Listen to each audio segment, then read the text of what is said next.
അങ്ങനെ Durand കപ്പിലെ group ഘട്ടത്തിലെ തങ്ങളുടെ അവസാനത്തെ മത്സരത്തിൽ വമ്പൻ വിജയവുമായി കേരള ബ്ലാസ്റ്റേഴ്സ് അടുത്ത ഘട്ടത്തിലേക്ക് ക്വാളിഫൈ ആയിരുന്നു. എല്ലാ താരങ്ങളും മികച്ചു എന്ന മത്സരത്തിൽ 7-0 വമ്പൻ വിജയമാണ് കേരള ബ്ലാസ്റ്റേഴ്സ് സ്വന്തമാക്കിയിരിക്കുന്നത്. ഇതോടുകൂടി ഡ്യൂറൻ കപ്പിന്റെ അടുത്ത ഘട്ടത്തിലേക്ക് തിരഞ്ഞെടുക്കപ്പെട്ടിരിക്കുകയാണ് കേരള ബ്ലാസ്റ്റേഴ്സ്.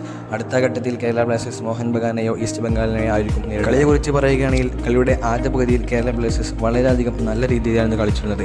എല്ലാ താരങ്ങളും മിന്നുന്ന ഫോമിലേക്ക് വരുന്ന ആദ്യ പകുതിയിൽ തന്നെ കേരള ബ്ലാസ്റ്റേഴ്സ് 6 ഗോളുകൾ നേടി. കഴിഞ്ഞ കളിയിൽ നിന്ന് വ്യത്യസ്തമായി ഇപ്രാവശ്യം കോച്ച് മിക്കായൽ സ്റ്റെഹ്റെ ആദ്യ നിരയിൽ നവോച്ച സിംഗിനെ കൊണ്ടുവരികയായിരുന്നു. അതായിരുന്നു ഈ കളിയിലെ ഏറ്റവും മികച്ചൊരു മുന്നേറ്റം. അദ്ദേഹം നല്ല രീതിയിൽ മിഡ്ഫീൽഡിൽ കളിച്ചതുകൊണ്ടായിരുന്നു പല ഗോളുകളും ഇന്ന് കേരള ബ്ലാസ്റ്റേഴ്സിന് നേടാൻ സാധിച്ചത്.